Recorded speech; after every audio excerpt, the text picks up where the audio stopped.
Hola, buenos días. Gracias por recibirnos. Soy Ana, represento a Alianza por el Clima y voy a ir muy rápido. Nosotros somos un grupo que salimos a la luz hace 2 años y nos juntamos precisamente por la emergencia climática. Tuvimos una semana de intensas actividades en aquel entonces que culminaban con el llamamiento global para la huelga por el clima, en el que conseguimos sacar a las calles a 3.000 personas en Pamplona. Eso fue un hito, yo creo, que en tema medioambiental aquí en Pamplona.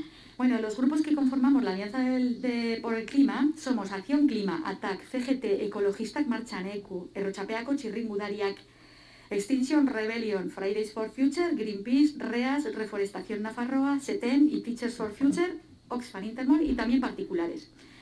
¿Por qué digo los grupos que lo conformamos? Pues porque quiero reflejar un poco la diversidad de grupos diferentes que estamos, pero nos hemos unido por un único y mismo objetivo, ¿no?, que es la lucha contra el cambio climático.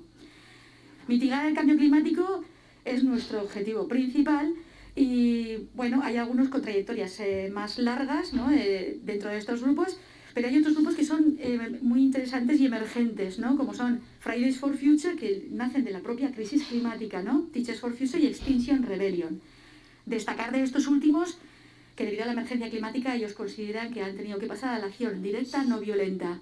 Y hace escasamente 1 mes y medio pues estuvieron haciendo una huelga de hambre, miembros de Pamplona estuvieron haciendo 4 días delante del Parlamento y algunos de ellos hicieron hasta, creo que más de 1 mes de huelga de hambre y al final consiguieron una entrevista con Teresa Rivera. Hoy quedan 9 días para la cumbre climática de Glasgow. Para nosotros es súper importante, es un referente, es que nos lo jugamos todo. Entonces decidimos desde el pasado 23 de septiembre iniciar una cuenta atrás. Y todos los jueves, hasta que llegue la cumbre del clima de Glasgow, estaremos los jueves delante del Parlamento de 9 a 9 y media de la mañana hablando de diferentes temas, por supuesto, cambio climático. En la Alianza por el Clima somos conscientes de que los esfuerzos del actual gobierno de Navarra por mejorar las nefastas políticas climáticas desde las últimas décadas, es que esto no es de hoy, viene de mucho más atrás, y las valoramos positivamente, pero sin embargo las consideramos totalmente insuficientes para cumplir los compromisos que tenemos, ¿no?, con el Acuerdo de París. Es por eso que Oxfam Intermón, Ecologistas en Acción y Greenpeace, en septiembre del 2020, hace un año, vieron la necesidad de pedir al Poder Judicial que obligue al Gobierno a aumentar su ambición climática para conseguir esos cumplimientos, esas obligaciones adquiridas, ¿no?, a nivel internacional. Tenemos el primer litigio climático de la historia de España. En Francia ocurrió lo mismo y la semana pasada los tribunales dieron la razón a la ciudadanía. La situación sobre el cambio climático actual, bueno, pues los últimos periodos de crisis, ¿no?, o desastres climáticos que ha habido podemos recordar las altas temperaturas de Canadá, las inundaciones de Alemania, el incendio de Sierra Bermeja, que es ya de 6ª generación, y un sinfín, ¿no?, de desastres climáticos. Una frase muy importante que a mí se me quedó muy grabada: no actuar contra el cambio climático es una irresponsabilidad criminal. Esto lo dijo un expresidente del IPCC, pero lo más grave de esto es que lo dijo hace 10 años. Ahora, en la actualidad, el secretario general de la ONU, Antonio Guterres, dice: tenemos la urgente necesidad de un cambio de sistema. Estamos hablando de un cambio sistémico, porque estamos al borde del abismo. Bueno, no es que esté diciendo cosas nuevas, pero sí igual, con referencias igual impactantes, ¿no? Tenemos la cumbre del cambio climático, la COP23 de París, que su particularidad es que establece ya el 1,5 grados centígrados que no tenemos que rebasar y que también fue ratificado por 189 países, o sea, prácticamente todo el mundo. Y reconocemos la abrumadora magnitud que tiene esto, ¿no?, el cambio climático y la dificultad de la situación. Y queremos transmitir también que la solución sabemos que está en todos, que no lo vamos a conseguir si vamos cada uno por nuestro lado. Cuando digo todos son empresarios, instituciones, movimientos sociales, prensa y todas las personas, pero sí que es verdad que la solución está más en los políticos. El reto es enorme. Y no llegamos a tiempo de revertir el cambio climático porque tenemos solamente 10 años, así que tenemos que ser mejores en nuestros propósitos y en nuestras ambiciones. De lo que hagamos estos 9 años, porque ya no son 10, es que son 9, dependerá nuestro presente, porque hay que recordar que hay 64 millones de refugiados climáticos, y sobre todo nuestro futuro. Y a este ritmo no llegamos, como estoy comentando.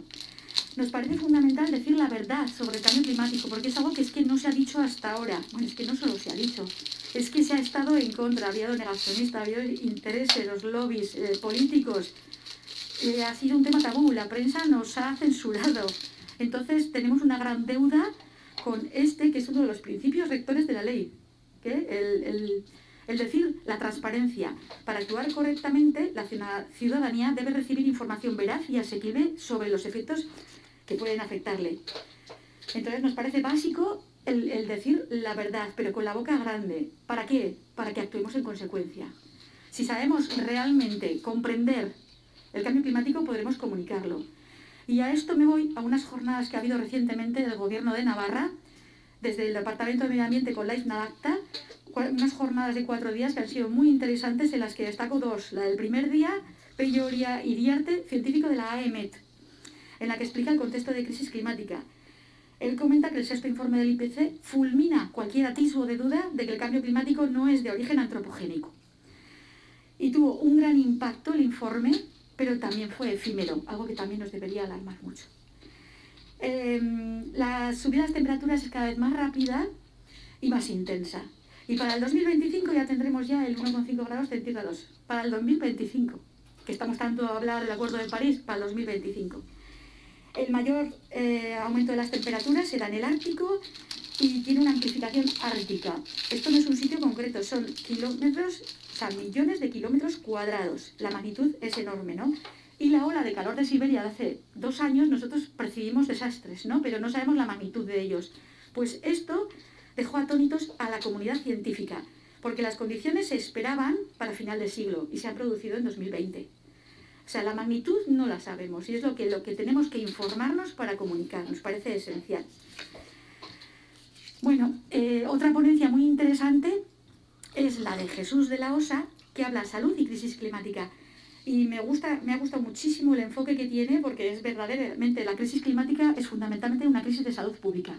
O sea, la gente se ve afectada por los efectos del cambio climático desde muchísimos aspectos y da muchísimos datos en cuanto a refugiados, en cuanto a incendios, en cuanto a muchos aspectos, en cuanto a enfermedades y enfermedades también mentales, depresiones, ecoansiedad, la soleostalgia de perder nuestra casa común, ¿no? Bueno, entonces el enfoque, hay muchísimos datos y muy interesantes, pero el enfoque es en las soluciones. Si enfocamos a la emergencia climática como una crisis de salud, a la gente le va a llegar mucho más, porque es algo como lejano que todavía no se comprende. Y es que es así. Entonces, en esta charla habla desde la perspectiva de que si tomamos medidas podemos salvar millones de vidas, ¿no? Esto convierte a la crisis climática en oportunidades si realmente las afrontamos. Nos hemos equivocado de narrativa y le da una visión positiva. Actuar tiene innumerables ventajas, soluciones y cobeneficios. Y no tenemos que decir que tenemos que vivir peor para frenar el cambio climático, sino que vamos a frenar el cambio climático para vivir mejor. O sea, me parece un planteamiento a cara de futuro muy positivo y muy interesante. Tenemos esperanza porque con el COVID-19 hemos visto que los gobiernos se han puesto de acuerdo y han tomado medidas excepcionales. Pues esta es otra medida excepcional y esperamos que sepamos todos unirnos y que... y otra consecuencia que hemos visto, otra realidad del COVID es que la población ha sabido responder responsablemente y también lo hará. Bueno, voy directamente a las demandas. No sé qué tiempo tengo. Las demandas, gracias. Las demandas fundamentales, os mandaremos un documento más específico con los artículos y así, porque también nos ha pillado esto pues a traspié. Pero bueno, la principal de ellas es que, por supuesto, no llegamos a los acuerdos de la Unión Europea, ¿no? O sea, pedimos una demanda de bajada de emisiones del 55% respecto a 1990 para 2030 y una reducción cero a 2040. Pero también pedimos que haya una reducción en la demanda de energía. Planteamos una reducción del 40% sobre los niveles de 2007 para 2030. No podemos seguir consumiendo como lo estamos haciendo hasta ahora. Tenemos que plantearnos una reducción de consumo. Y demandamos también que los reglamentos de la Ley de Cambio Climático, que tiene buenas intenciones, pero está todo sin concretar, pues pedimos que todos esos reglamentos sean aprobados en el plazo de 2 años desde la aprobación de la ley. Pedimos también una fiscalidad verde porque nos parece fundamental. Si no tenemos las herramientas básicas para la promoción de acciones y actitudes proambientales y la desincentivación de actuaciones con severo impacto en el clima, el Gobierno de Navarra deberá aprobar en un plazo de 1 año una ley de fiscalidad climática. Y voy a ir muy rapidito para intentar tocar más puntos. Artículo 2. Principios rectores de la acción climática. Proponemos uno, haciendo alusión al artículo 45 de la Constitución española, que dice así: todo el mundo tiene el derecho de disfrutar de un medio ambiente saludable, pero también el deber de protegerlo. Creemos que se debe incluir como principio rector del plan que el que no protege el medio ambiente debe ser sancionado, es decir, el principio ampliamente extendido y aceptado de que el que contamina paga y el que más tiene, más paga. Luego, hay varios sectores que quiero comentar. Bueno, el impulso a las energías renovables, pero aunque se ha hablado muchísimo de las energías renovables y tenemos alguna propuesta en concreto, generalizando bastante, es que en cualquier caso la generación de electricidad renovable en Navarra para 2025 deberá ser igual al 100% del consumo de la electricidad. Quiero decir que se tiene que valorar cuánto consumimos y en qué para que sea renovable, no más. O sea, jugar y ser eficientes en esa oferta y demanda. La movilidad sostenible también es muy importante, pero el plan sigue dando mucha importancia al coche privado, que no nos parece. El coche privado tiene que desaparecer y tenemos que dar mucho más apoyo al transporte público, más trenes, más bicicletas, menos aviones y menos coches privados. El TAP no es un transporte sostenible. Y también hacemos algunas propuestas como nos parece insuficiente el Plan Director de Movilidad Sostenible, que lleva 3 años sobre la mesa, se ha aprobado recientemente. Esta es una prueba de que así no llegamos. Y también tenemos al PITNA, que lleva 7 años, del que pedimos que sea ambicioso y que realmente se realice, ¿no? Se ejecute. Entonces, también es muy importante el sector primario, pero quiero hacer una referencia a residuos. ¿Por qué? Porque aunque en residuos tenemos un 3,6% de emisiones de gases de efecto invernadero, solamente se calcula las emisiones que se producen o se hacen al gestionarlo. Pero estamos hablando de economía circular, entonces el potencial que tienen los residuos es enorme, pero es que no le damos la importancia que tienen. Tenemos una ley de residuos en la que podemos estar muy orgullosos, con un gran proceso de participación, con su ley fiscal, con un canon de vertido, con sistemas de depósito, obligatoriedad de recogida selectiva, una buena ley en sintonía con las políticas europeas de economía circular, que son fundamentales para bajar las emisiones. Pero somos muy poco ambiciosos. ¿Qué pasaría si en la Oficina de Prevención de Residuos, junto al Gobierno de Navarra, iniciasen proyectos de reutilización de tarros de cristal, por ejemplo, o botellas de vidrio? ¿Qué ahorro de emisiones sería eso? ¿Alguien lo está calculando? Pero no. Tiramos siempre a hacer lo mínimo para salir, para rellenar el expediente, y no, así no llegamos. Proponemos al Gobierno de Navarra, en colaboración con la Oficina de Prevención de Residuos, que sean valientes y proactivos y pongan en marcha plantas de reutilización de tarros de botellas de vidrio, pasando por una unificación de envases previa. Las posibilidades son enormes y los bricks, por ejemplo, que no sirven para casi nada y su coste energético es brutal, podrían migrar al vidrio reutilizable. Y un aspecto negativo de la ley de residuos, que es nuestra ley, la tenemos que defender y no debemos dejar que caiga en saco roto, es que después de 4 años de su aprobación no tenemos los objetivos de recogida de materia orgánica que se cumplen.